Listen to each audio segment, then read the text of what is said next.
out of his basket all the way back. That is cool stuff.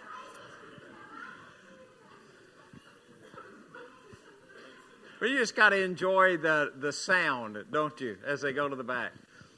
So we've been looking at the book of Philemon. We did last week and we are this week. I kind of want to point out one maybe kind of specific. It looks like a smaller kind of thing in the book, but it's really not. It's pretty important. So before we get started, just a quick background to get you back up to speed on just Philemon, just a really quick introduction to the book in case you weren't here last week. Philemon is written by Paul.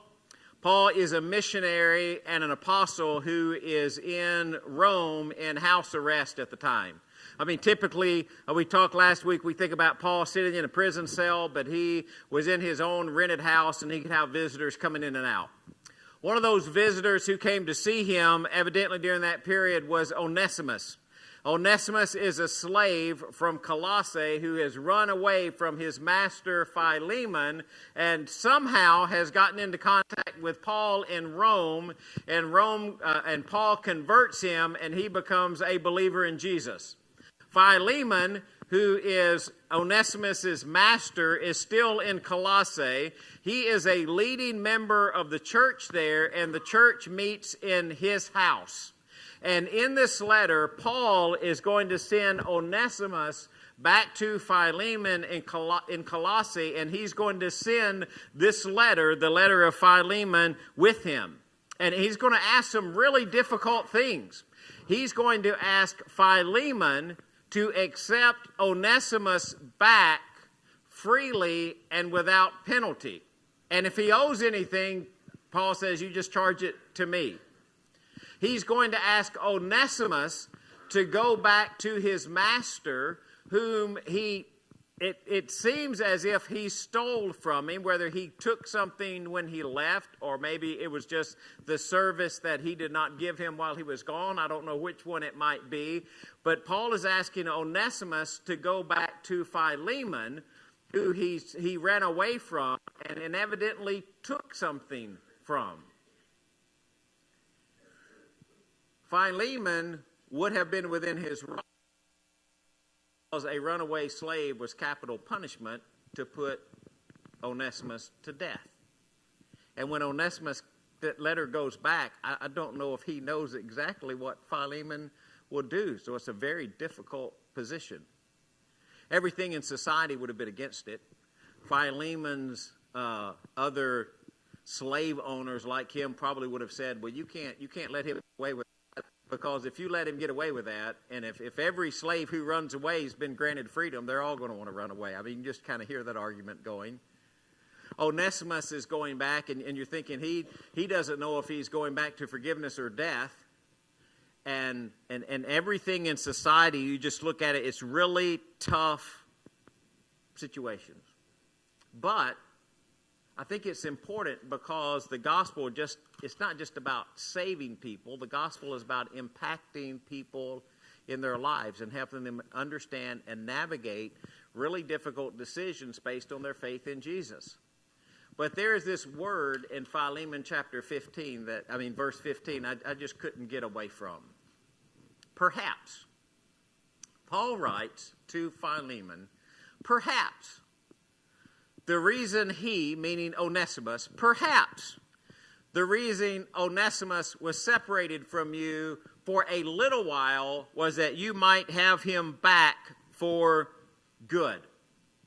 Now, perhaps is a word that we use pretty often. This particular word for perhaps, this Greek word that's used in Philemon 15 is only used 2 times in the New Testament. But it's kind of like a range between maybe, kind of, probability, and just like a bare possibility of something. It's perhaps, maybe. It could be that this is what happened. Now, it's interesting when you look at that, Paul is not so bold as to say, well, the reason that he was separated from you. The reason he ran away was as though he could become a Christian and come back to you, and you could accept him back as a brother. Paul doesn't go that far. He doesn't say, this is exactly what God has in mind. He said, well, perhaps this is what God was doing. Maybe this is what God was doing. It could be that maybe God had something going on. Now, the thing that he does, though, is he challenges Philemon to consider the providence of God. Now, there's a couple of things you can't take away. All right, let's just look at a couple of things. I guess I didn't put a slide up there for that. Sorry, I thought I put a slide for this. Onesimus did something wrong. He ran away. So he did something he shouldn't have done. So I don't think Paul is saying, well, God made Onesimus do something that he shouldn't have done. So no, it's not that. Now, God, in Onesimus running away, though, did something only he could do. How do you think that Paul and Onesimus got together in Rome? I mean, it's a long way from Colossae to Rome. It's about 1,200 miles. Rome's a pretty big city. I don't know how, I didn't go research how big it was during biblical days. We went there, pretty big city, you know. Have you ever been in Pleasant View? And you're looking around. And Pleasant View is not a big city, right? And you go up to Wendy's on Wednesday morning to drink coffee. And I have a standing coffee drinking date on Wednesday morning, in case y'all ever, and Diane knows about it. She's okay with it. It's with Felix. And you ever gone to Wendy's on Wednesday morning to drink coffee and meet somebody who grew up in Pleasant View, has lived there all their life, and you've never met them before, and you've been living here since 2006? And you're thinking, how is it possible that I haven't met everybody who lives in Pleasant View? Pleasant View is not that big. Anybody know how many people live in Pleasant View? I didn't research this kind of stuff. 4,000 or 5,000? I have no idea. But I tell you what, there are people who've lived here all their life, and I haven't met them yet. And I've been here since we moved to, we thought we were moving to Pleasant View. We actually moved to Coopertown. But that was in 2006, right? We got a Pleasant View address. JR thought he was moving to Pleasant View, too, and he also moved to Coopertown. They're not very clear on that when you start to buy a house. So in a city as big as Rome, how does Paul and Onesimus meet? You know, some people think Epaphras, who was there helping Paul, who also was from Colossae, saw him on the street and took him to meet Paul. I have no idea. But even if that occurred, Paul says, can you just consider the possibility that God had some providence going on? But what did happen, you know, through the story, is that God's kingdom benefited. Here's what happened. Somebody did something they weren't supposed to do. God intervened in a providential way, and God's kingdom benefited, even though somebody did something they shouldn't have done to start the whole thing in motion. And here's the thing. God still does it. He doesn't say Onesimus is cleared from his guilt for what he did, but it could be that God used the situation to cause something good to happen for his kingdom, and the only thing it says about that is perhaps. Perhaps. And I'm convinced that most of the time we don't have any idea what God is up to. We don't have any idea what God is causing to happen. We don't see sometimes when God is creating circumstances. We don't always recognize when God's taking an unfortunate circumstance and he's causing good to come from it, or when he is causing good to come from evil. And if we think we can figure it all out and we understand everything that God really don't have any idea. N.T. Wright wrote this in his commentary about Philemon in the New Testament for Everyone. It's a good commentary, and I can relate to this. I have sometimes been told, said my friend, that God is an artist and that we are his paintings. Yes, I said, I think actually Paul says something like that in Ephesians 2 verse 10, we are his handiwork. Well, my friend said, that as it may be, I sometimes think that in my life at least, God is the kind of artist who hurls a paint pot at the canvas from the other side of the room and then stands back and he says to himself, now, that's very interesting. What shall we do next? We can't very often look at the details of our lives and see exactly where they fit into the larger plan of God. If we try, we'll either become grandiose, imagining that we are the center of God's universe, or depressed, wondering if there is any pattern or meaning to it at all. From time to time, though, if in faith and trust we can glimpse something of what God is about, of what the divine partner has in mind, when we glimpse it, we are wise to go with it, but it must always have a perhaps or maybe attached to it. Never trust someone who tells you that they are 100% certain that God wants you to do this or that particular thing. Of course, this doesn't apply to issues of belief and behavior in general. You can be 100% certain that God wants you to believe in Jesus and his resurrection, to say your prayers, to be honest in your dealings, to be faithful to your marriage partner, generous to those in need, and so on. There is no doubt about any of that. What I am talking about is God's particular will in a specific situation where you face a tricky decision. And Paul writes, perhaps. Just perhaps. You think, well, how does that work out in other parts of Scripture? Well, there's some really good Scripture about that. You remember the story of Joseph? So Joseph, a young man of 17, and sometime around the age of 17, maybe a few years before that, we don't know exactly, Joseph has these two dreams. You remember in one dream, he's out and there are these sheaves of wheat, and they're bound up. We don't see sheaves of wheat very much, but, it's kind of all clumped together and standing up, and it's bound up and tied up for.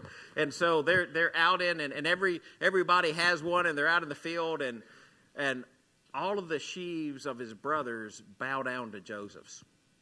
And he goes and tells his brothers about his dream, and they say, "You think we're really going to bow down to you?" He's like, "Well, I don't know, I had a dream." And in the other dream, you remember the moon and the stars and the sun. And he tells them about the dream, and even his mom and dad say, "You think we're going to bow down to you?" And so Joseph has this dream. Now, I just want you to imagine for a minute that was your dream, and you start thinking, okay, then what's my life going to be like? You get that dream, and you know the dream is from God, and you think, man, I'm going to be something pretty successful, right? I'm going to be something pretty great. I got a good future ahead of me. And so you go out to find your brothers in the field one day, and what do your brothers do? Y'all can talk. It's okay. I don't like just lecturing. What do your brothers do? Oh, they plot to kill you. We kill this rascal. Remember when he starts coming, they go, "Here comes a dreamer." Yeah, we'll take care of him. And one of the brothers says, "Well, I'll tell you what, we'll sell him." Right? Because he had in mind he'd go back and get him later. He could cast him down and he was going to come. He cast him down in the pit. He had in mind to come dig him out later and give him back to his dad, right? But Judah sees this caravan of travelers. He says, "I tell you what, we can get some money for that rascal. Let's sell him." So he sells him off into Egypt. If you're Joseph, what are you thinking about the dream? Oh, wait a minute. Thought I was supposed to be something important. Now I'm sold into slavery. You go down there and you get in Potiphar's house. You're doing pretty good, right? You start, working in the house and, maybe I am going to be great. Everything's going pretty good. I'm getting a little responsibility. Potiphar's wife gets her eye on you and says, "I don't know, I kind of like you, buddy." And stuff happens and he runs away and she gets embarrassed and tells her husband, "Well, he tried to take advantage of me." And what happens to him? Oh, now we're in prison. Well, that's not working out so well. So we start to do good in prison, right? Hey, yeah, pretty good. Got the cupbearer and the baker come in, and they have these dreams, and Joseph interprets the dreams, and everything's looking good. And remember, one of them's even going to come back and get him out, right? Cupbearer's going to come back and get him out. What does the cupbearer do about coming back and getting him out? Forgets about him. Leaves him. He's like, well, that's not working out too well either. Then Pharaoh has a dream, and the cupbearer says, "Oh, I remember this guy that was in prison with me. He can interpret dreams." And he says, "Well, I can't, but God can." And y'all know how the story works. And all through that period, from 17 to 30, He's just in turmoil. One problem after another. Another problem. Next problem. There comes a famine. His dad sends his brothers to Egypt to buy grain, except who's in charge of grain in Egypt? Joseph. And when his brothers show up and he recognizes his brothers, it says Joseph remembered his dreams. Now, he had a little fun with them. He made them sweat a little bit. But when he finally revealed himself to his brothers, and they were, and you can imagine, if you were one of the brothers that sold him into slavery, now he's like second in the command in Egypt, what are you thinking when he says, oh, by the way, I'm Joseph, your brother? You're thinking, uh-oh, this is not going to be good. But Joseph says, you intended it for evil, but because it was to save lives that God sent me ahead of you. Joseph later in life understood the perhaps. But I'm not so bold as to think all the way through that journey, that Joseph knew exactly what God was doing. I think through just the struggle of that journey, he would have been thinking, God, what are you up to? You got Moses. 40 years being raised by Pharaoh's household. Learned all the things of Pharaoh and the language and the education and the people. All that highly instrumental to him being the deliverer of Israel. He goes out in the wilderness for 40 years. 40 years. I used to think that was a long time until I got past 40. 40 years. You think Moses ever wondered in 40, what's this all about? When God shows up in the burning bush to tell Moses to go deliver the people out of Israel, he gives a lot of excuses, but the bottom line was what? I don't want to go. I don't want to, not me. It's the reason I tell you that, it's not like Moses was sitting for 40 years in the wilderness thinking, well, God's going to show up before long and appear to me in a burning bush and send me back to get him. He's got no idea what's happening in the 40 years he's in the wilderness.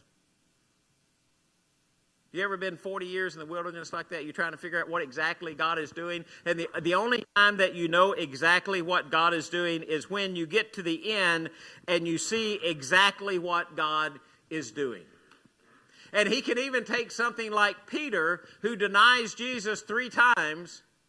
And then when Peter comes in contact with Jesus again, and they're on the shore of the sea and they're eating the fish, and Peter's, he's so excited about seeing Jesus, he's jumped out of the water and swam to shore. You remember that? Because the boat wouldn't go fast enough to get there. What does he ask Peter? Peter, do you love me? Do you love me? Do you love me? And even at that moment, Peter had no idea what God had in mind for him through his lifetime and what he was going to accomplish. It was a perhaps. And I just want you to know that when Paul says perhaps, a lot of our life we lead in perhaps. Social media gets a terrible rap. Y'all know that? Social media gets a terrible rap, and I'm not on social media very much, but I was on social media this week looking for handicap ramps. So I'm on social media looking for Facebook Marketplace, and I'm looking for handicap ramps, and I'm going through stuff, and I'm looking at stuff, and I see a little post, and I think, hey, man, that was pretty good. Found something really good on social media. There's good stuff on social media. That's not all bad stuff. It's about the 41st. Somebody, Diana, you read this, didn't you? I'm not going to do the whole thing, but it's pretty cool, wasn't it? So how long did it rain while Noah was on the ark? 40 days, 40 nights. What happened on the 41st day? Quit raining.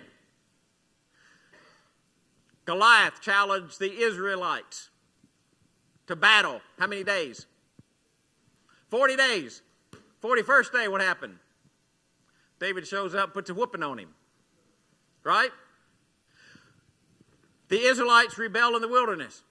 And God says, for 40 years you're going to wander in the wilderness because you disobeyed me. What happened in the 41st year? God delivered on his promise to give them the land of Canaan. Elijah traveled 40 days and 40 nights to get to Mount Horeb, the mountain of God. And on the 41st day, what happened? God spoke to him. And Jesus fasted in the wilderness 40 days and 40 nights, and on the 41st day, the angels attended to him. You just never know when the 41st day is going to be. And when you're struggling through the 40, you're struggling through the perhaps. And you're like, Greg, what sense are you trying to make out of all of that? I'm just trying to tell you, to encourage you, just embrace the perhaps. Embrace the understanding that you don't always know what God is up to, but you know that God is up to something. It's kind of the mysteriousness of the journey.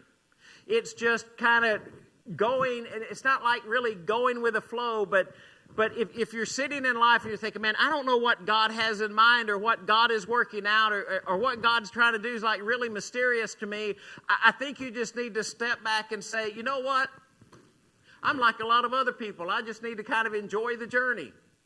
You can be sure of one thing. God is going to do something in the journey that benefits his kingdom. And you just enjoy the perhaps. So Paul's not bold. Paul doesn't say the reason Onesimus ran away is so that he could find me, so he could become a believer in Jesus so you could have him back. He said, well, but it could be, Philemon, that in all the things that are going on, you see the mysteriousness of God, that God never stops working. Now, I don't think God made Onesimus run away. But even though Onesimus ran away, I think God used that circumstance both for the good of Onesimus, the good of Paul, the good of Philemon, and the good of his kingdom. And we get in the middle of life and things are happening and we think, well, what's happening with this or what's happening with that or what's God doing with this or what's God doing with that? Sometimes it's just the mysteriousness of the journey. So when you get into the mysteriousness of the journey, just sit back and say, perhaps. Now, we have to admit, we don't really like dealing with uncertainties, do we? We like certainties. I was driving Diane's expedition back from West Tennessee yesterday, and I want to tell you a secret. I don't know if y'all know this or not. There is a thing on there that tells you how far you can go till you run out of gas. When you're pulling the trailer, it don't work right. And I look at that, it says, I can go this far to empty. I wonder if you really can. I never tried it. If it gets down to less than 100, Diane's stopping to get in gas. I'll get it down to 25. And you think, why do we put that on there? Why do you have a gas gauge? Y'all like gas gauges? I love them. How many of y'all pay attention to gas gauges? How many of you only stop? You don't have to raise your hand, just nod. How many of you only stop when it gets to empty? How many of you stop at like a quarter of a tank? I'm always afraid that thing's just a little bit off. I got a brother that'll drive it till it's past empty, won't he? He just keeps having us. He's never called me. He said he run out of gas. I guess he's doing okay with it.